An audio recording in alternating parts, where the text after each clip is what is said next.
ವೀಕ್ಷಕರೇ ನಮಸ್ಕಾರ. ವಿಜಯ ಕರ್ನಾಟಕ ವೆಬ್ಗೆ ಸ್ವಾಗತ. ನಾನು ಅವಿನಾಶ್ ವಗರ್ನಾಳ್. ನನ್ನ ಜೊತೆ ಇದ್ದಾರೆ ಸ್ವಾತಿ ಹರ್ಷ ಅವರು ದುಬೈನಿಂದ ಕನೆಕ್ಟ್ ಆಗಿದ್ದಾರೆ. ಮಧ್ಯಪ್ರಾಚ್ಯದಲ್ಲಿ ಒಂದಿಷ್ಟು ದೊಡ್ಡ ಬೆಳವಣಿಗೆಗಳು ನಡೀತಿದ್ದಾವೆ. ಇರಾನ್ ಮೇಲೆ ಇಸ್ರೇಲ್ ಮತ್ತು ಅಮೆರಿಕ ಜಂಟಿಯಾಗಿ ಕಾರ್ಯಾಚರಣೆ ನಡೆಸಿದ್ವು. ಅಲ್ಲಿನ ಸುಪ್ರೀಂ ಲೀಡರ್ ಅಯತುಲ್ಲಾ ಅಲಿ ಖಮೇನಿ ಅವ್ರನ್ನ ಹತ್ಯೆ ಮಾಡಿದಾವೆ. ಅದಾದ ಬಳಿಕ ಇರಾನ್ ಪ್ರತೀಕಾರ ತೀರಿಸಿಕೊಳ್ತಿದೆ. ಅರಬ್ ರಾಷ್ಟ್ರಗಳ ಮೇಲೆಲ್ಲ ಬಾಂಬ್ ದಾಳಿ, ರಾಕೆಟ್ ದಾಳಿಗಳನ್ನ ನಡೆಸ್ತಿದೆ. ಬಹಳಷ್ಟು ಪ್ಯಾನಿಕ್ ವಾತಾವರಣ ಅಲ್ಲಿ ನಿರ್ಮಾಣವಾಗಿತ್ತು.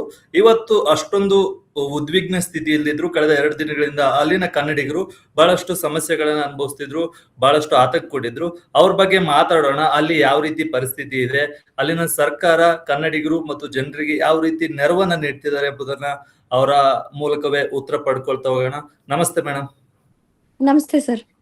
ಸರಿ ಮೇಡಮ್, ಹೇಗಿದ್ದೀರಿ? ಸರ್ ಹಾ ಸರ್, ಆರಾಮಾಗಿದ್ದೀವಿ ಸರ್. ಹೆಂಗಿದೆ ಮೇಡಮ್ ಅಲ್ಲಿ ಪರಿಸ್ಥಿತಿ? ಸರ್, ಇದು 2 ದಿವಸದಿಂದ ನಾವು ತುಂಬಾ ಪ್ಯಾನಿಕ್ ಆಗಿದ್ದಂತೂ ನಿಜ. ಯಾಕಂದ್ರೆ ಎಲ್ರಿಗೂ ಇಲ್ಲಿ ಸಿಚುವೇಶನ್ ಹೊಸದು. ವಾರ್ ಅಂದ್ರೆ ಯಾರಿಗೂ ಹತ್ರದಿಂದ ಯಾರು ನೋಡಿರೋರು ಯಾರು ಇರಲ್ಲ. ನಾವಿದು ವಾರ್ ಅಂತ ಕೇಳಿದ ತಕ್ಷಣನೇ ಭಯ ಆಯ್ತು. ಎಲ್ಲ ನಾರ್ಮಲ್ ಆಗಿ ನಡೀತಿದ್ದಿದ್ ಲೈಫು ನಮ್ಮ ಮೇಲೆ ಏನೋ ಬಾಂಬ್ ಬಿದ್ರೆ ಹೆಂಗಾಗುತ್ತೆ, ಅದು ನಮಗೊಂದು ಕಲ್ಪನೆನೂ ಇರಲ್ಲ ಅಲ್ಲ. ಸೊ ಅದ್ರ ಸೌಂಡ್ ಕೇಳಿದ ತಕ್ಷಣ 1-2-3 ಮಿಸೈಲ್ ಬಂದು ಅದನ್ನ ಡಿಸಾಲ್ವ್ ಮಾಡಿದ್ರು. ಬಟ್ ಅದು ಬಂದು ಬಿದ್ದಿದ್ದ ಅವಶೇಷಗಳು, ಅದನ್ನ ಡಿಸಾಲ್ವ್ ಮಾಡಿದ ಸೌಂಡು, ಅದನ್ನ ಕೇಳಿನೇ ನಮಗೆ ಅಷ್ಟು ಭಯ ಆಯ್ತು. ಹೆಂಗಪ್ಪ ಇರೋದು, ನಮಗೆ ಬಂದು ಪಕ್ಕದಲ್ಲಿ ಏನಾದ್ರು ಆದ್ರೆ ನಾವ್ ಏನ್ ಮಾಡ್ಬೇಕು, ಈ ತರದ್ ಏನು ಸಿಚುವೇಶನ್ ನಮಗ್ ಗೊತ್ತಿಲ್ಲ. ಸೊ ಪ್ಯಾನಿಕ್ ಆಗಿದ್ದಂತೂ 2 ದಿವಸ ನಿಜ ಸರ್. ಅದಾದ್ಮೇಲೆ ಇವಾಗ ಲೈಕ್ ನಿನ್ನೆ ಮಧ್ಯಾಹ್ನದಿಂದ ನಮಗೆ ಒಂದ್ ಸ್ವಲ್ಪ ರಿಲೀಫ್ ಅನ್ಸಿದೆ. ಯಾಕಂದ್ರೆ ಗೌರ್ಮೆಂಟ್ ಕಡೆಯಿಂದ ಒಂದು ಮೆಸೇಜ್ ಬಂತು.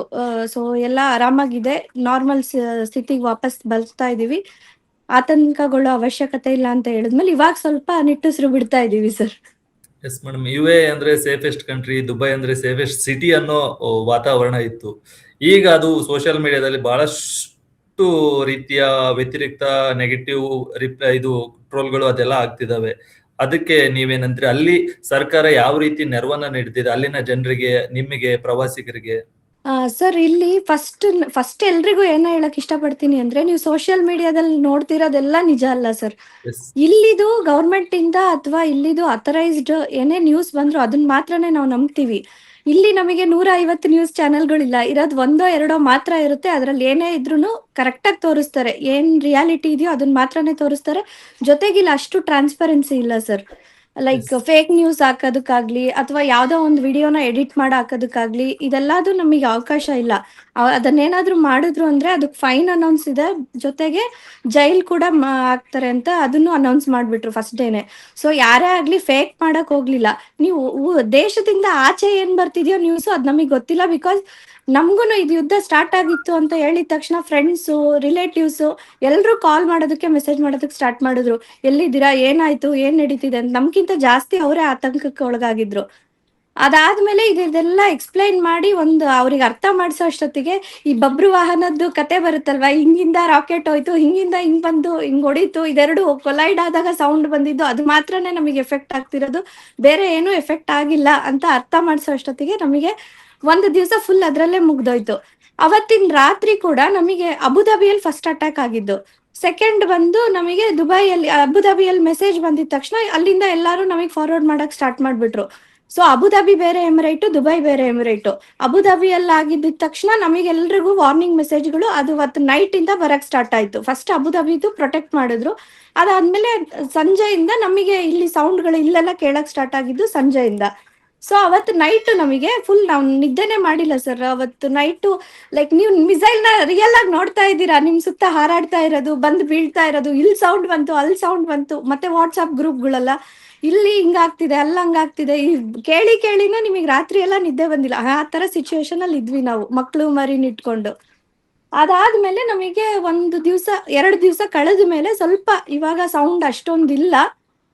ಬಟ್ ನಡೀತಾ ಇದೆ ಸೌಂಡ್, ಅಲ್ಲಿ ಇಲ್ಲಿ ಕೇಳ್ತಾ ಇದೆ. ಅಷ್ಟು ನಮಗೆ ಭಯ ಅಂತ, ಆತಂಕ ಅನ್ಸಿಸ್ತಾ ಇಲ್ಲ. ಯಾಕಂದ್ರೆ ಗೌರ್ಮೆಂಟ್ ಕಡೆಯಿಂದ ನಾವು ಸೇಫ್ ಇದೀವಿ ಅನ್ನೋ ಒಂದು ನಮಗೆ ಪ್ರೊಟೆಕ್ಷನ್ಗೆ ಗ್ಯಾರಂಟಿ ಸಿಕ್ಕಿದೆ ಸರ್. ಸೊ ಇವಾಗ ನಮಗೆ ಅಷ್ಟು ಭಯ ಪಡೋ ಅವಶ್ಯಕತೆ ಇಲ್ಲ. ಜೊತೆಗೆ ಇಂಡಿಯನ್ ಎಂಬಸಿ ಕೂಡ ಸಹಾಯ ಹಸ್ತ, ಅವ್ರು ಇದು ವಾರ್ ಎಲ್ಲ ಅಂತ ಡಿಕ್ಲೇರ್ ಆಗಿದ ತಕ್ಷಣ ಯಾರೇ ಇಂಡಿಯನ್ಸು ಇಲ್ಲಿರೋರಿಗೆ ಅವರು ತಾವು ಓಪನ್ ಆಗಿ ನಂಬರ್ ಕೊಟ್ರು, ನೀವು ಇನ್ನ ಇದಕ್ಕೆ ಎಮರ್ಜೆನ್ಸಿ ಏನೇ ಇದ್ರೂ ಕಾಂಟ್ಯಾಕ್ಟ್ ಮಾಡ್ಬೋದು ಅಂತ. ಜೊತೆಗೆ ನಮ್ಮ ಇಲ್ಲಿರೋ ಎಷ್ಟೋ ಕನ್ನಡ ಸಂಘಗಳು, ಎಷ್ಟು ಜನ ಟೂರಿಸ್ಟ್ಗಳು ಬಂದು ಇಲ್ಲಿ ಸಿಕ್ಕಾಕೊಂಡಿದಾರೋ ಅವರಿಗೆಲ್ಲರಿಗೂ ಹೆಲ್ಪ್ ಮಾಡ್ತಾ ಇದ್ದಾರೆ ಸರ್. ಸೊ ಯಾವುದೇ ಆತಂಕದ ಪರಿಸ್ಥಿತಿ ಇಲ್ಲಿವರೆಗೂ ನಾವು ನೋಡಿಲ್ಲ. ಓಕೆ ಮೇಡಮ್, ಈಗ ಸೇಫ್ ಆಗಿದೆ ನಾವು ಅಂತ ಫಸ್ಟ್ ಹೇಳ್ಬೋದು. ಡೇ ಶನಿವಾರ ರಾತ್ರಿ ಬುರ್ಜ್ ಖಲೀಫಾ ಪಕ್ಕನೆ ಒಂದು ಬಾಂಬ್ ಬೀಳುತ್ತೆ. ಅದು ಬಹಳ ಪ್ಯಾನಿಕ್ ಆಗಿರುತ್ತೆ ಅಂತ ಅನ್ಕೊಳ್ತೀನಿ. ಯಾಕಂದ್ರೆ ಕರ್ನಾಟಕದಲ್ಲಿ ಅಥವಾ ಇಂಡಿಯಾದಲ್ಲಿ ಅದು ದೊಡ್ಡ ಸುದ್ದಿನೇ ಆಯ್ತು, ಬುರ್ಜ್ ಖಲೀಫಾನೇ ಹಿಟ್ ಮಾಡಿದ್ರು ಅಂತ. ಅವಾಗ ನಿಮ್ಗೆ ಏನ್ ಅನ್ಸಿತ್ತು? ಸರ್ ಅದು ಆಕ್ಚುಲಿ ಬುರ್ಜ್ ಖಲೀಫಾಗೆ ಹೊಡೆದಿಲ್ಲ ಸರ್. ಎಸ್ ಎಸ್ ಮತ್ತೆ ನೋಡಿದೀವಿ. ಏನೇ ಅಂದ್ರೂ ಇವಾಗ ಅಲ್ಲಿಂದ ಲೈವ್ ಆಗಿ ಬಂದಿರೋ ಮಿಸೈಲ್ಸ್ ಯಾವ್ದು ಬಂದು ಇಲ್ಲಿ ಬಿದ್ದಿಲ್ಲ. ಒಂದೋ ಎರಡೋ ಮಿಸ್ ಆಗಿ ಬಂದಿರೋದು ಮಾತ್ರ ಬಂದಿದೆ ಅಷ್ಟೇ. ಡ್ರೋನ್ಗಳು ಎಫೆಕ್ಟ್ ಆಗಿರೋದು. ಡ್ರೋನ್ ನ ಇವ್ರು ಎಲ್ಲಾನು ಆಕಾಶದಲ್ಲೇ ಅಲ್ಲೇ ಬರೋದಕ್ಕೂ ಮುಂಚೆನೆ ಇವರೆಲ್ಲಾನು ಅದನ್ನ ಇಂಟರ್ಸೆಪ್ಟ್ ಅಲ್ಲೇ ಮಾಡ್ತಾ ಇದ್ದಾರೆ. ಅಲ್ಲಿಂದ ಅದು ಸೌಂಡ್ ನಮಗೆ ಬಾಂಬ್ ಇದ್ದಷ್ಟೇ ಜೋರಾಗಿ ನಮಗೆ ಕೇಳಿಸ್ತಾ ಇದೆ. ಅದು ಬಂದು ಬಿದ್ದಿದ್ಮೇಲೆ ಅದ್ರ ಅವಶೇಷಗಳು ಬಂದು ಬೀಳ್ತಾವಲ್ಲ, ಅದು ಬಂದು ಬಿದ್ದಿದ್ದು ಹೊಗೆಗಳು, ಅಥವಾ ಅದು ಯಾವ್ದೋ ಒಂದು ಏರ್ಪೋರ್ಟ್ ಮೇಲೆ ಬಿದ್ದಿರೋದಾಗ್ಲಿ, ಒಂದು ಹೋಟೆಲ್ ಮೇಲೆ ಬಿದ್ದಿರೋದಾಗ್ಲಿ, ಅದು ಬಿದ್ದಾದ್ಮೇಲೆ ಎಫೆಕ್ಟ್ ಆಗಿರೋದು, ಬೆಂಕಿ ಹತ್ಕೊಂಡಿರೋದು, ಅದನ್ನ ನಾವು ಇಲ್ಲಿ ಅದನ್ನ ಈ ತರ ಎಕ್ಸ್ಪ್ಲೈನ್ ಮಾಡಿದ್ರು. ಆದ್ರೆ ಇಂಡಿಯಾದಲ್ಲಿ ಅದು ಬಂದು ಬಾಂಬೆ ಬಿದ್ದಿದೆ, ಸತ್ತೋಗಿದ್ದಾರೆ, 100 ಜನ 1000 ಜನ ಸತ್ತೋಗಿದ್ದಾರೆ ಅನ್ನೋ ತರ ತೋರ್ಸಿದ್ದಾರೆ. ಅದನ್ನ ತಪ್ಪು ಸರ್ ಇದೆಲ್ಲ. ಲೈಕ್ ಇಲ್ಲ ಆಗ್ತಾ ಇರೋದು ಸಿಚುಯೇಷನ್ ಬೇರೆನೆ ಇದೆ. ನಾವ್ಯಾರು ಅಷ್ಟು ಎಫೆಕ್ಟ್ ಆಗಿಲ್ಲ. ಇಲ್ಲಿವರೆಗೂ 3 ಸಾವುಗಳಾಗಿದೆ. ಜೊತೆಗೆ ಎಷ್ಟು ಅದ್ರದ್ದು ಮಿಸೈಲ್ಸ್ ಎಷ್ಟು ಇದ್ ಮಾಡಿದ್ದಾರೆ, ಡ್ರೋನ್ ಎಷ್ಟು ಡಿಸಾಲ್ವ್ ಮಾಡಿದ್ದಾರೆ ಅನ್ನೋದ್ರದ್ದೆಲ್ಲ ನಂಬರ್ ಕೊಟ್ಟಿದ್ದಾರೆ ಸರ್. ಯಾವ್ದು ಲೈವ್ ಬಂದಿಲ್ಲ ಇದುವರೆಗೂ, ಕೆಳಗ್ ಬಂದು ಯಾವ್ದು ಎಫೆಕ್ಟ್ ಮಾಡಿಲ್ಲ. ಓಕೆ ಮೇಡಮ್, ಈಗ ನೀವು ವರ್ಕ್ ಮಾಡ್ತಿದ್ರಿ. ನಿಮಗೆ ಯಾವ ರೀತಿ ಆಫೀಸಲ್ಲಿ ವರ್ಕ್ ಎನ್ವೈರನ್ಮೆಂಟ್ ಯಾವ ರೀತಿ ಸಪೋರ್ಟ್ ಮಾಡ್ತಿದ್ರಿ? ವರ್ಕ್ ಫ್ರಮ್ ಹೋಮ್ ಏನಾದ್ರು ಕೊಟ್ಟಿದಾರಾ ಅಥವಾ ಯಾವ ರೀತಿ ಅಂತ?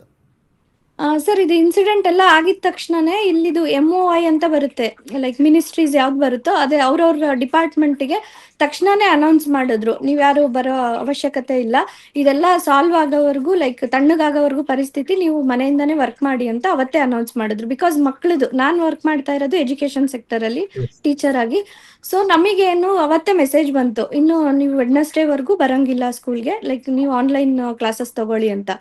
ಸೊ ಅವತ್ತಿಂದಾನೇ ನಾವು ಪ್ರಿಪೇರ್ ಆದ್ವಿ. ಅದಾದ್ಮೇಲೆ ಪ್ರೈವೇಟ್ ಸೆಕ್ಟರ್, ಗವರ್ಮೆಂಟ್ ಸೆಕ್ಟರಿಗೂ ಅನೌನ್ಸ್ ಮಾಡಿದ್ರು. ಅದಾದ್ಮೇಲೆ ಪ್ರೈವೇಟ್ ಸೆಕ್ಟರಿಗೆ ಈ ತರ ತುಂಬಾ ಎಮರ್ಜೆನ್ಸಿ ಬರ್ಲೇಬೇಕು ಆಫೀಸಿಗೆ ಅನ್ನೋ ಅಂತ ಸಿಚುಯೇಷನ್ ಬಿಟ್ರೆ, ಲೈಕ್ ಹಾಸ್ಪಿಟಲ್ಸ್ ಈ ತರದ್ದು ಕೆಲವೊಂದು ಕಂಡೀಷನ್ ಇರೋದಕ್ಕೆ ಬಿಟ್ರೆ ಬೇರೆ ಎಲ್ಲದಕ್ಕೂ ವರ್ಕ್ ಫ್ರಮ್ ಹೋಮ್ ಕೊಟ್ಟಿದ್ದಾರೆ ಸರ್.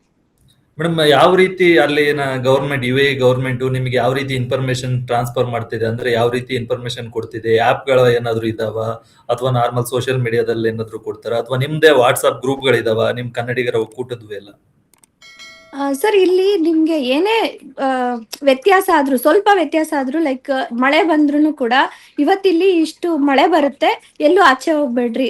ಆಮೇಲೆ ಇಲ್ಲಿ ಇವಾಗ ನಮಗೆ ಕರೆಂಟ್ ಸಿಚುವೇಶನ್ ಅಲ್ಲಿ ಅಬುದಾಬಿಯಲ್ಲಿ ಫಸ್ಟ್ ಮೆಸೇಜ್ ಬಂದಿದ್ದೇನು ಅಂದ್ರೆ, ಈ ತರ ಅಟ್ಯಾಕ್ ಆಗ್ತಾ ಇದೆ, ಮಿಸೈಲ್ಸ್ ಬಂದ್ ಬೀಳ್ತಾ ಇದೆ, ಸೊ ನೀವ್ ಯಾರು ಆಚೆ ಬರಬೇಡಿ, ಮನೆಯೊಳಗೆ ಇರಿ, ಆದಷ್ಟು ಸೇಫ್ ಆಗಿರಿ, ಜರ್ನಿನ ಟ್ರಾವೆಲ್ ಮಾಡೋದೇನು ಪ್ಲಾನ್ ಮಾಡಕ್ ಹೋಗ್ಬೇಡ್ರಿ, ಜರ್ನಿ ಏನೇ ಇದ್ರು ಕ್ಯಾನ್ಸಲ್ ಮಾಡ್ಕೊಳ್ಳಿ, ಅಥವಾ ಕಿಟಕಿಯಿಂದ ದೂರ ಇರಿ, ಬಾಗ್ಲು ಕಿಟಕಿಗಳಿಂದ ದೂರ ಇರಿ, ಅಥವಾ ದೂರ ಲೈಕ್ ಐಸೋಲೇಟೆಡ್ ಪ್ಲೇಸ್ ಅಲ್ಲಿ ಹೋಗಿ ನೀವು ಸಹಾಯ ಪಡ್ಕೊಳ್ಳಿ ಏನಾದ್ರೂ ಅಟ್ಯಾಕ್ ಆದ್ರೆ. ಈ ಮೆಸೇಜು ಎಲ್ಲಾರ ಮೊಬೈಲಿಗೂ ಬಂತು ಸರ್.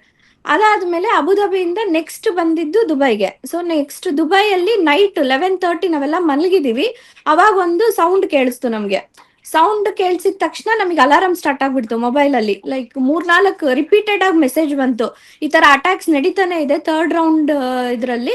ಸೊ ನೀವೆಲ್ಲಾರು ಕಿಟಕಿ ಬಾಗ್ಲುಗಳಿಂದ ದೂರ ಇರಿ, ಆದಷ್ಟು ಅಬ್ಸರ್ವ್ ಮಾಡ್ತಾ ಇರಿ, ಏನೇ ಇದ್ರು ಸೇಫೆಸ್ಟ್ ಪ್ಲೇಸಿಗೆ ಹೋಗಿ ತಲುಪಿ, ನಿಮ್ಮ ಸೇಫ್ಟಿನ ನೋಡ್ಕೊಳ್ಳಿ ಆದಷ್ಟು ಅಂತ ಹೇಳಿ ಮೆಸೇಜ್ ಬಂತು. ಇದಾದ್ಮೇಲೆ ನಮಗೆ ಗ್ರೋಸರೀಸ್ ಆಗ್ಲಿ, ಬೇರೆ ಯಾವುದೇ ಆಗ್ಲಿ, ಲೈಕ್ ದಿನನಿತ್ಯದ ಏನೇನಿದೆಯೋ ಇದು ಯಾವ್ದನ್ನು ನಮಗೆ ಬಂದ್ ಮಾಡಿಲ್ಲ ಸರ್, ಅದನ್ನ ನಮಗೆ ಓಪನ್ ಇಟ್ಟಿದ್ದಾರೆ. ಮತ್ತೆ ಏನೇ ಸಹಾಯ ಬೇಕು ಅಂತ ಅಂದ್ರೂ ಕೂಡ ಅವರಿಗೆ ಒಂದು ಹೆಲ್ಪ್ ಲೈನ್ ನಂಬರ್ಗಳು ಕೊಟ್ರು. ತಕ್ಷಣನೇ ಅದೆಲ್ಲ ನಮಗೆ ವಾಟ್ಸ್ಆಪ್ ಗ್ರೂಪ್ಗಳಲ್ಲಿ ಫಾರ್ವರ್ಡ್ ಮಾಡಿದ್ರು. ಮತ್ತೆ ಇನ್ಸ್ಟಾಗ್ರಾಮ್ ಪೇಜಸ್, ಸೋಷಿಯಲ್ ಮೀಡಿಯಾಗೆ ತುಂಬಾ ಒಂದು ದೊಡ್ಡ ಥ್ಯಾಂಕ್ಸ್ ಹೇಳ್ಬೇಕು. ಬಿಕಾಸ್ ನಮಗೆ ಇಲ್ಲಿ ನ್ಯೂಸ್ ಲೈವ್ ಆಗಿ ಬರಲ್ಲ, ನಮಗೆ ನೋಡಕ್ಕೂ ಅದನ್ನ ನಮಗೆ ಕಷ್ಟ ಇದೆ ಇಲ್ಲಿ. ಸೊ ನಮಗೆ ಏನೇ ಇನ್ಫಾರ್ಮೇಶನ್ ರೀಚ್ ಆಗ್ಬೇಕು ಅಂತ ಅಂದ್ರು, ಅದು ನಮ್ಮ ಗ್ರೂಪ್ಗಳಿಂದ, ನಮಗೆ ಕಮ್ಯುನಿಟಿ ಗ್ರೂಪ್ಗಳಿರುತ್ತಲ್ಲ ಆ ಗ್ರೂಪ್ಗಳಿಂದ ಬರುತ್ತೆ. ಇಲ್ಲ ಅಂತ ಅಂದ್ರೆ ನಮಗೆ ಇನ್ಸ್ಟಾಗ್ರಾಮ್ ಪೇಜು, ಫೇಸ್ಬುಕ್ ಪೇಜು, ಈ ತರದ್ದು ಲೈಕ್ ಲಿಂಕ್ಡ್ ಇನ್, ಇದರಿಂದ ನಮಗೆ ಇನ್ಫಾರ್ಮೇಶನ್ ಗೊತ್ತಾಯ್ತು ಸರ್, ಮೇನ್ ಇನ್ಫಾರ್ಮೇಶನ್ಗಳು. ಅಲ್ಲಿ ಕೂಡ ನಮಗೆ ನಂಬರ್ಗಳು, ಕಾಂಟ್ಯಾಕ್ಟ್ ನಂಬರ್ ಸಿಕ್ಕಿದೆ. ಅಂಡ್ ಆಲ್ಸೋ ಅವೆಲ್ಲಾನು ವರ್ಕಿಂಗ್ ಅಲ್ಲಿ ಇರೋದು, ಲೈಕ್ ಫೇಕ್ ಯಾವುದು ಕೊಟ್ಟಿಲ್ಲ. ಸೊ ಓಕೆ ಈ ಮೇಡಮ್, ತರ ಈಗ ನಮಗೆ ರೀಚ್ ಇಷ್ಟೆಲ್ಲ ಆಗಿದೆ. ಆಯ್ತು. ನಿಮ್ ಮನೇಲಿ ಇಲ್ಲಿ ಭಾರತದಲ್ಲಿರೋ, ಕರ್ನಾಟಕದಲ್ಲಿರೋ ನಿಮ್ ಮನೇಲಿ ಯಾವ ರೀತಿ ಪರಿಸ್ಥಿತಿ ಇದೆ? ಯಾಕಂದ್ರೆ ಅವರು ನಾರ್ಮಲ್ ಆಗಿ, ಸಾಮಾನ್ಯವಾಗಿ ಆತಂಕಗೊಂಡಿರ್ತಾರೆ. ಯಾಕಂದ್ರೆ ನೀವು ಅಲ್ಲಿದ್ದೀರಿ, ಇವ್ರು ಇಲ್ಲಿದ್ದಾರೆ. ಹೆಂಗೆ ನಿಭಾಯಿಸಿದ್ರಿ ಅಂತ? ಸರ್ ಫಸ್ಟ್ ಡೇ ನಿಭಾಯಿಸ್ತಿದೀರಿ, ಹೇಳ್ಬೇಕು ಅಂತ ಇಲ್ಲಿದೆ ಅಂದ್ರೆ ಅದು. ನಮ್ಗೆ ಗೊತ್ತಿರ್ಲಿಲ್ಲ ಇನ್ನು ಇವ್ರು ಇಲ್ಲಿಗೆ ಅಟ್ಯಾಕ್ ಮಾಡ್ತಾರೆ ಅನ್ನೋದು ಅನ್ಎಕ್ಸ್ಪೆಕ್ಟೆಡ್. ಅದು ಹ್ಮ್. ಗಲ್ಫ್ ಕಂಟ್ರೀಸ್ಗಳಿಗೆ ಅಟ್ಯಾಕ್ ಮಾಡ್ತಾರೆ ಅಂತ ಒನ್ ಬೈ ಒನ್ ಅಟ್ಯಾಕ್ ಮಾಡ್ತಾ ಬಂದ್ರು. ನಮಗೆ ಗೊತ್ತಾಗಷ್ಟೊತ್ತಿಗೆ ಅದು ಅರ್ಧ ದಿವಸ ಆಗೋಗಿತ್ತು. ನ್ಯೂಸ್ ಗೊತ್ತಾಗಷ್ಟೊತ್ತಿಗೆ ನಮ್ಮ ಮನೆಯವ್ರಿಗೆ ನಾನೇ ಕಾಲ್ ಮಾಡಿ ಹೇಳ್ದೆ ಈ ತರ ಯುದ್ಧ ನಡೀತಾ ಇದೆ ಅಂತ, ನನ್ನ ತಂದೆ ತಾಯಿಗೆ. Yes. ಅದಾದ್ಮೇಲೆ ಅವ್ರು ಪ್ಯಾನಿಕ್ ಆದ್ರು. ಅದಾದ್ಮೇಲೆ ಮತ್ತೆ ಅರ್ಧ ಗಂಟೆ 1 ಗಂಟೆಯಿಂದ ಸ್ಟಾರ್ಟ್ ಮಾಡಿದ್ರು ಫೋನ್ ಮಾಡೋದಕ್ಕೆ, ಹಿಂಗಿದ್ದೀರಾ, ಏನಾಗ್ತಿದೆ ಏನು ಅಂತ. ಯಾಕಂದ್ರೆ ಅವರಿಗೂ ಒಂದು ಇದಿರುತ್ತಲ್ಲ, ಏನಾಗ್ತಿದೆ ತಿಳ್ಕೊಬೇಕು ಅನ್ನೋದು. ಈಗ ಇನ್ ಕೇಸ್ ನಾವೇನೋ ರೀಚಬಲ್ ಆಗಿದ್ದೀವಿ, ಇಂಟರ್ನೆಟ್ ಎಲ್ಲ ವರ್ಕ್ ಆಗ್ತಾ ಇದೆ, ವಾಟ್ಸಪ್ ಕಾಲ್ಗಳು ಇಲ್ಲಿಲ್ಲ, ಸೊ VPN ಯೂಸ್ ಮಾಡ್ತಾರೆ, ಬೇರೆ ಏನೋ ಒಂದು ವೇ ಅಲ್ಲಿ ಯೂಸ್ ಮಾಡಿ ಮಾತಾಡೋದಕ್ಕೆ ಟ್ರೈ ಮಾಡ್ತಾರೆ. ಇನ್ ಕೇಸ್ ನಾವೆಲ್ಲ ರೀಚಬಲ್ ಆಗಿದ್ವಿ, ಓಕೆ. ರೀಚಬಲ್ ಆಗ್ದಿಲ್ದಿರೋ ಅವ್ರ ಪೊಸಿಷನ್ ಏನು, ಅವ್ರ ಪರಿಸ್ಥಿತಿ ಏನು, ಲೈಕ್ ಅಲ್ಲಿ ತೋರಿಸ್ತಾ ಇರೋ ನ್ಯೂಸೇ ಬೇರೆ, ಇಲ್ಲಿರೋ ಸಿಚುಯೇಷನ್ನೇ ಬೇರೆ ಇದ್ದಾಗ ಇದೆಲ್ಲ ತುಂಬಾ ತುಂಬಾ ಗೊಂದಲಕ್ಕೆ ಒಳಗಾಗ್ಬಿಡ್ತಾರೆ ಸರ್. ತುಂಬಾ ಜನ ಅದನ್ನ ಮನ್ಸಲ್ಲಿ ಇಟ್ಕೊಂಡು ಅದೇ ಒಂದು ದೊಡ್ಡ ರೋಗ ತರ ಬಂದ್ಬಿಡುತ್ತೆ. ಸೊ ಈ ತರದ್ದು ಫೇಕ್ ನ್ಯೂಸ್ಗಳೆಲ್ಲ ಕಿವಿ ಕೊಡಬೇಡಿ ಅಂತ ನಾವ್ ಅದನ್ನ ಕ್ಲಿಯರ್ ಆಗಿ ಹೇಳಿದ್ವಿ. ಯಾರೇ ರಿಲೇಟಿವ್ಸ್ ಇದ್ರು, ಮತ್ತೆ ನಮ್ ಸ್ಟೇಟಸ್ಗಳಿಗೂ ನಾವು ಹಾಕೊಂಡ್ವಿ, ನಾವೇನು ತೊಂದ್ರೆ ಅಲ್ಲಿ ಇಲ್ಲ, ನಮಗೆ ಗೌರ್ಮೆಂಟ್ ಇಂದ ಹೆಲ್ಪ್ ಸಿಗ್ತಾ ಇದೆ, ಯಾರೂನು ತೊಂದ್ರೆ, ಲೈಕ್ ನಾವ್ ತೊಂದ್ರೆ ಇಲ್ಲಿದೀವಿ ಅಂತ ಅನ್ಕೊಳಕ್ ಹೋಗ್ಬೇಡಿ, ದುಬೈ ಸೇಫ್ ಆಗಿದೆ. ಇದನ್ನ ನಾವು ಅವತ್ತು ಸಂಜೆಯಿಂದಾನೇ ನಾವೆಲ್ಲರಿಗೂ ಇನ್ಫಾರ್ಮೇಶನ್ ಪಾಸ್ ಮಾಡಕ್ ಸ್ಟಾರ್ಟ್ ಮಾಡಿದ್ವಿ ಸರ್. ಸೊ ಇದಾದ್ಮೇಲೆ ನಮ್ಮ ಮಕ್ಳುಗಳಿಗೆ, ಇವಾಗ ದೊಡ್ಡವ್ರದೊಂದ್ ಕತೆ ಆಯ್ತು ಬಿಡಿ, ಅವ್ರಿಗೇನೋ ಅರ್ಥ ಮಾಡಿಸ್ಬೋದು. ಈ ಮಕ್ಳುಗಳು ಈ ಸಿಚುಯೇಷನ್ನೇ ನೋಡಿಲ್ಲ, ಅದು ಇವಾಗ ಜೆನ್ಸಿಸ್, ಎಲ್ರು ಜೆನ್ಸಿಸ್, ಅವ್ರ ಅರ್ಥ ಮಾಡ್ಕೊಳೋ ಕೆಪಾಸಿಟಿನೇ ಇರಲ್ಲ ಫಸ್ಟ್ ಆಫ್ ಆಲ್. ಅವ್ರಿಗೆ ನಾವ್ ಹೇಳಿ ಈ ತರ ಈ ಕಾರಣದಿಂದ ಇಲ್ಲಿ ಯುದ್ಧ ನಡೀತಾ ಇದೆ, ಈ ಕಾರಣಕ್ಕೆ ನಮಗೆ ಇಲ್ಲಿ ಅಟ್ಯಾಕ್ ಆಗ್ತಿದೆ, ಇಲ್ಲಿಂದ ನಮಗೆ ಹಿಂಗಾಗುತ್ತೆ ಮುಂದಕ್ಕೆ ಅಂತ ಹೇಳೋದಕ್ಕೆ ಅವರೇ ಲೈಕ್ ಅರ್ಥ ಮಾಡ್ಕೊಳೋ ಕೆಪಾಸಿಟಿ ಬಂದು, ಅದು ಅರ್ಥ ಆಗೋವರೆಗೂ ನಾವು ಈ ತರ ಸಿಚುಯೇಷನ್ ಅರ್ಥ ಮಾಡ್ಸಕ್ ಆಗಲ್ಲ. ಒಂದೆರಡು ಬಾಂಬ್ ಇದ್ಮೇಲೆ, ಒಂದೆರಡು ಸೌಂಡ್ ಕೇಳ್ಸಿದ್ಮೇಲೆ, ಓ ಈ ತರ ಆಗುತ್ತೆ, ಇವರೆಲ್ಲ ಎದ್ರುಕೊಂತಾರೆ ಅಂತ ಅನ್ಸಿದ್ಮೇಲೆ ಅವರು ಸ್ವಲ್ಪ ಅವಾಗ ನಾವ್ ಈ ತರ ಸೇಫ್ಟಿ ಆಗಿರ್ಬೇಕು, ಓಡೋಗ್ಬೇಕು ಅನ್ನೋದೆಲ್ಲ ಅವ್ರಿಗೆ ಹೇಳ್ಕೊಟ್ಟಿದ್ದಾಯ್ತು ಸರ್. ಓಕೆ ಮೇಡಮ್, ಈಗ ಯಾವ ರೀತಿ ಪರಿಸ್ಥಿತಿ ಇದೆ? ಇವಾಗ ದಿನನಿತ್ಯದ ಕಾರ್ಯಗಳೆಲ್ಲ ನಡೀತಾ ಇದೆ ಸರ್, ಏನು ತೊಂದ್ರೆ ಇಲ್ಲ, ಲೈಕ್ ಯಾವ್ದಕ್ಕೂ ನಮ್ಗೆ ಅಬ್ಜೆಕ್ಟ್ ಮಾಡಿಲ್ಲ. ಮತ್ತೆ ಮೆಟ್ರೋ ಆಗ್ಲಿ ಅಥವಾ ಗೌರ್ಮೆಂಟ್ ಸರ್ವಿಸಸ್ ಯಾವ್ದೇ ಇದ್ರೂನು ಯಾವ್ದು ಸ್ಟಾಪ್ ಮಾಡಿಲ್ಲ ಇವರು. ಬುರ್ಜ್ ಖಲೀಫಾದ್ ಕೂಡ ಇವ್ರಿಗೊಂದು ಪ್ರೈಡ್ ತರ, ಲೈಕ್ Yes. ಅದನ್ನ ಸ್ಟಾಪ್ ಮಾಡ್ಲಿಲ್ಲ. ಫಸ್ಟ್ ಡೇ ಇಂದನೂ ಅವ್ರು ಸ್ಟಾಪ್ ಮಾಡ್ಲಿಲ್ಲ, ಏನು ತೊಂದ್ರೆ ಆಗಿಲ್ಲ ಅಲ್ವಾ, ಸೊ ಸ್ಟಾಪ್ ಮಾಡ್ಲಿಲ್ಲ ಅವ್ರು ಫಸ್ಟ್ ಡೇ ಇಂದನೂ. ನಮಗೆ ಒಂದು ಭಯ ಇದ್ದಿದ್ದೇನಂದ್ರೆ, ನಾವು ಎಕ್ಸ್ಪರ್ಟ್ಸ್ ಇಲ್ಲಿಗೆ, ಲೈಕ್ ಹೊರದೇಶದಿಂದ ಇಲ್ಲಿಗೆ ಬಂದಿರೋರು, ನಮ್ಮ ದೇಶದಲ್ಲಿ ನಾವಿದ್ದು ಈ ಸಿಚುಯೇಷನ್ ಫೇಸ್ ಮಾಡಿದ್ರೆ ಅದು ಒಂಥರ ಲೆಕ್ಕ ಆಗ್ತಿತ್ತು. ಬಟ್ ನಾವಿಲ್ಲಿರೋದು ಹೊರದೇಶದಲ್ಲಿ, ಇಲ್ಲಿ ನಮಗೆ ಏನಾದ್ರು ಆಯ್ತು ಅಂದ್ರೆ ಯಾರನ್ನ ಕೇಳೋದಪ್ಪ ಅನ್ನೋ ಒಂದು ಭಯ. ಫಸ್ಟ್ ಬಂದಿದ್ದು ಅದೇ ಭಯ. ಏನೋ ಒಂದ್ ಆಯ್ತು ನಮಗೆ, ಅಟ್ಯಾಕ್ ಆದ್ವಿ ಅಂತ ಅನ್ಕೊಳ್ಳಿ, ಅಲ್ಲಿ ಹೋಗಿ ನಾವ್ ಯಾರನ್ನ ಕೇಳ್ಬೇಕು, ಯಾರ ಹತ್ರ ಗೈಡೆನ್ಸ್ ತಗೋಬೇಕು ಅನ್ನೋದು ಭಯ ಇತ್ತು. ಅದಕ್ ಮುಂಚೆನೆ ಅವ್ರೆಲ್ಲಾದನ್ನು ಪ್ರಿಕಾಷನ್ ಆಗಿ ಅವರೇ ನಮಗೆ ಸಹಾಯ ಕೊಟ್ಬಿಟ್ರು. ಲೈಕ್ ಇಲ್ಲಿ ಕಾಂಟ್ಯಾಕ್ಟ್ ಮಾಡ್ರಿ, ಇಲ್ಲಿ ಈ ತರ ಮಾಡ್ರಿ ಅಂತ. ನಿಮಗೆ precaution is better than cure ಅಂತಾರಲ್ಲ, ಹಂಗೆ ಪ್ರಿಕಾಷನ್ ಕೊಟ್ಟಿದ ತಕ್ಷಣ ನಮಗೆ ಲೈಕ್ ಯಾರೋ ಒಬ್ರಿದಾರಪ್ಪ ನಮಗೆ ಅನ್ನೋದು ನಮಗೆ ಅರ್ಥ ಆಯ್ತು. ಅದಾದ್ಮೇಲೆ ನಿನ್ನೆ ಅನ್ಸುತ್ತೆ, ನಾನು ನ್ಯೂಸ್ ಅಲ್ಲಿ ನೋಡ್ತಾ ಇದ್ದೆ, ಲೈಕ್ ಒಂದು ಗ್ರೂಪ್ 50 ಫ್ಯಾಮಿಲೀಸ್ ಗ್ರೂಪ್ ಇಲ್ಲಿ ಟೂರಿಸಂ ಇದ್ರಲ್ಲಿ ಬಂದಿದ್ದಾರೆ, ಟ್ರಾವೆಲ್ ಮಾಡ್ಕೊಂಡು ಇಲ್ಲಿಂದ ವಾಪಸ್ ಹೋಗಕ್ಕೆ ಫ್ಲೈಟ್ ನ ನಿಲ್ಸಿದ್ದಾರೆ. ಫ್ಲೈಟ್ ನಿಲ್ಸಿದ ಕಾರಣ ಯಾಕೆ ಅಂದ್ರೆ, ಈ ದೇಶದ ಸುತ್ತಮುತ್ತ ಯುದ್ಧ ನಡೀತಾ ಇದೆ. ಇವಾಗ ಇಲ್ಲಿಂದ ಫ್ಲೈಟ್ ಹೊರಗೆ ಹೋಗೋದು ಒಳಗ್ ಬರೋದು ಮಾಡಿದ್ರೆ ಅದು ಲೈಕ್ ಬ್ಲಾಸ್ಟ್ ಆಗೋ ಚಾನ್ಸಸ್ ಇರುತ್ತೆ, ಅಟ್ಯಾಕ್ ಮಾಡೋ ಚಾನ್ಸಸ್ ಇರುತ್ತೆ. ಸೊ ಪ್ರಿಕಾಷನರಿ ಆಗಿ ಅವರು ಸ್ಟಾಪ್ ಮಾಡಿದ್ರು, ಇನ್ನೂ ಕೂಡ ಅದನ್ನ ಓಪನ್ ಮಾಡಿಲ್ಲ ಗೇಟ್ಸ್, ಲೈಕ್ ಹೋಗೋದಕ್ಕೆ ಬರೋದಕ್ಕೆ. ಸೊ ಇನ್ನೊಂದು ವೇ ಅಲ್ಲಿ ಹೋಗಕ್ ಬಿಟ್ಟಿದ್ದಾರೆ. ಬಟ್ ಇಲ್ಲಿ ಸಿಲುಕಾಕೊಂಡಿರೋ ನಮ್ ಕನ್ನಡಿಗರಿಗೆ ಕನ್ನಡ ಗ್ರೂಪ್ ಇಂದ ಅವರು ಎಷ್ಟು ಸಹಾಯ ಬೇಕೋ ಅದನ್ನೆಲ್ಲ ಮಾಡಕ್ಕೆ ನಿಂತ್ರು, ನಿನ್ನೆ ಸಾಯಂಕಾಲದಿಂದಾನೇ ನಿಂತ್ರು. ಬಟ್ ನಿನ್ನೆ ಸಾಯಂಕಾಲ ಗೌರ್ಮೆಂಟ್ ಕೂಡ ಇಲ್ಲಿ ನಮ್ಮ ಕಂಪ್ಲೀಟ್ ಜವಾಬ್ದಾರಿ ನಾವು ತಗೊಂತಾ ಇದೀವಿ. ಇಲ್ಲಿ ಯಾರು ಟೂರಿಸ್ಟ್ ಆಗಿ ಬಂದಿದಾರೋ ವಾಪಸ್ ಹೋಗ್ಬೇಕಾಗಿತ್ತು, ಅವರಿಗೆಲ್ಲ ನಾವು ಹೋಟೆಲ್ ಫೆಸಿಲಿಟಿ ಫ್ರೀ ಕೊಟ್ಟಿದೀವಿ, ಇನ್ನು ಎಕ್ಸ್ಟೆಂಡ್ ಮಾಡಿ ಅಂತ ಹೇಳಿ ಅವರೇ ಗೌರ್ಮೆಂಟ್ ಕಡೆಯಿಂದ ಆದೇಶ ಮಾಡಿದ್ದಾರೆ. ಜೊತೆಗೆ ಇಲ್ಲಿ ಆಲ್ರೆಡಿ ಏರ್ಪೋರ್ಟ್ ಅಲ್ಲಿ ಇದ್ದಂತ ಎಷ್ಟೋ ಪ್ಯಾಸೆಂಜರ್ಸ್ಗೆ ಅವರಿಗೆಲ್ಲ ಹೋಟೆಲ್ ವ್ಯವಸ್ಥೆ ಆಗ್ಲಿ, ಊಟದ ವ್ಯವಸ್ಥೆ ಆಗ್ಲಿ, ಯಾರಿಗೂ ತೊಂದರೆ ಆಗ್ದಂಗ್ ನೋಡ್ಕೊಂಡಿದ್ದಾರೆ ಸರ್. ಇನ್ನ ನಾವು ಗೌರ್ಮೆಂಟ್ ನಿಂದ ಇನ್ನೇನ್ ಎಕ್ಸ್ಪೆಕ್ಟ್ ಮಾಡ್ಬೋದು ಹೇಳಿ ಸರ್? ಎಲ್ಲಿಂದನೂ ನಮಗೆ ತೊಂದರೆ ಆಗ್ತಾ ಇಲ್ಲ. ಒಂದು ಜೊತೆಗೆ ತೊಂದರೆ ಆಗೋ ಸಿಚುಯೇಷನ್ ಇದ್ರೂ ಅದಕ್ಕೆ ನಮಗೆ ಪ್ರೊಟೆಕ್ಷನ್ ಕೊಡ್ತಿದ್ದಾರೆ ಅಂತ ಅಂದ್ರೆ, ಇದು ನಮಗೆ ಸೆಕೆಂಡ್ ಹೋಮ್ ಅಂತಾನೆ ನಾವು ಕನ್ಸಿಡರ್ ಮಾಡಿದೀವಿ. ಫಸ್ಟ್ ಹೋಮ್ ಭಾರತ, ಅದರಿಂದ ಇಲ್ಲಿಗೆ ಬಂದಿರೋದ್ರಿಂದ ನಮಗೆ ಇವಾಗ ಇದು ಸೆಕೆಂಡ್ ಹೋಮ್. ಸೊ 2 ಹೋಮ್ ಕಡೆಯಿಂದನೂ ನಮಗೆ ಅಷ್ಟು ಸುರಕ್ಷಿತವಾಗಿದ್ದೀವಿ ಅನ್ನೋ ಒಂದು ಗ್ಯಾರಂಟಿ ಸಿಕ್ಕಿದ್ಮೇಲೆ ನಾವು ಎಷ್ಟು ಬೇಕೋ ನಮ್ಮ ಸೇಫ್ಟಿನೂ ನಾವು ನೋಡ್ಕೋಬೇಕು. ನಾವು ಇವಾಗ ಎಲ್ಲ ಓಪನ್ ಆಗಿದೆ ಅಂತ ಹೇಳಿ ತಕ್ಷಣ ಓಡಾಡೋದು ಇದೆಲ್ಲ ಮಾಡ್ದಂಗೆ ಸೇಫ್ ಆಗಿ ನಾವು ಆದಷ್ಟು ಒಂದು ಕಂಟ್ರೋಲಿಗೆ ಬಂದಿದೆ ಅನ್ನೋವರೆಗೂ ಕರೆಕ್ಟ್ ಆಗಿ ಇರ್ಬೇಕು. ಅವ್ರು ಹೇಳಿದ್ದು ಫಾಲೋ ಮಾಡ್ಕೊಂಡು ಇದು ಮಾಡ್ತಾ ಇದೀವಿ ಸರ್ ಇವಾಗ. ಎಸ್ ಮೇಡಮ್, ಬಹಳಷ್ಟು ವಿಷಯಗಳನ್ನ ತಿಳಿಸ್ಕೊಟ್ರಿ. ಮತ್ತೆ ಅಲ್ಲಿನ ಸದ್ಯದ ಪರಿಸ್ಥಿತಿಯನ್ನ ನಮಗೆ ಬಹಳ ಚೆನ್ನಾಗಿ ವಿವರಿಸಿದ್ರಿ. ಯಾಕಂದ್ರೆ ಅಲ್ಲಿ ಆತಂಕನೂ ಇದೆ, ಸುರಕ್ಷತೆನೂ ಇದೆ ಅಂತ ಹೇಳಿ ನೀವು ಕ್ಲಿಯರ್ ಆಗಿ ಹೇಳಿದ್ರಿ. ಇಲ್ಲಿ ಭಾರತದಲ್ಲಿ ಇರೋರ್ಗೂ ಕೂಡ ಆತಂಕ ಪಡಬೇಡಿ ಅಂತಾನು ಹೇಳಿದ್ರಿ. ಅಲ್ಲಿನ ಸರ್ಕಾರದ ನೆರವನ್ನು ಕೂಡ ಬಹಳ ಸೂಕ್ಷ್ಮವಾಗಿ ಸರಳವಾಗಿ ನಮಗೆ ವಿವರಣೆ ಮಾಡಿದ್ರಿ. ಧನ್ಯವಾದ ಮೇಡಮ್. ನೀವು ಸುರಕ್ಷಿತವಾಗಿ ಧನ್ಯವಾದಗಳು ಸರ್. ಯಾರು ಹೆದರ್ಕೊಳ್ಳೋ ಅವಶ್ಯಕತೆ ಇಲ್ಲ. ಬೇರೆ ದೇಶಗಳ ಪರಿಸ್ಥಿತಿ ಗೊತ್ತಿಲ್ಲ, ಬಟ್ UAE ಅಂತೂ ನಾವು ಸೇಫೆಸ್ಟ್ ಕಂಟ್ರಿ ಅಂತ ತುಂಬಾ ಈಸಿಯಾಗಿ ಎಲ್ಲಾರು ಹೇಳ್ತಾರೆ. ಅಷ್ಟೇ ಸೇಫ್ ಆಗಿ ಕೂಡ ನಮ್ಮನ್ನ ನೋಡ್ಕೊಂತಾ ಇದ್ದಾರೆ. ಸೊ UAE ಅಲ್ಲಿರೋ ಯಾರೇ ಆಗ್ಲಿ ಇಂಡಿಯಾದಲ್ಲಿ ಬರ್ತಾ ಇರೋ ಫೇಕ್ ನ್ಯೂಸ್ಗಳನ್ನ ನಂಬಕ್ ಹೋಗ್ಬೇಡಿ. ಮೇ ಬಿ ನಿಮ್ ರಿಲೇಟಿವ್ಸ್ ಆಗಿರ್ಬೋದು, ನಿಮ್ ಫ್ಯಾಮಿಲಿ ಮೆಂಬರ್ಸ್ ಆಗಿರ್ಬೋದು, ಇಲ್ಲಿರೋರು ರೀಚಬಲ್ ಆಗಿಲ್ಲ ಅಂತ ಅಂದ್ರೆ ಅವರು ಏನೋ ಮೊಬೈಲ್ ಇಂಟರ್ನೆಟ್ ಇಂದ ಪ್ರಾಬ್ಲಮ್ ಆಗಿರ್ಬೋದು.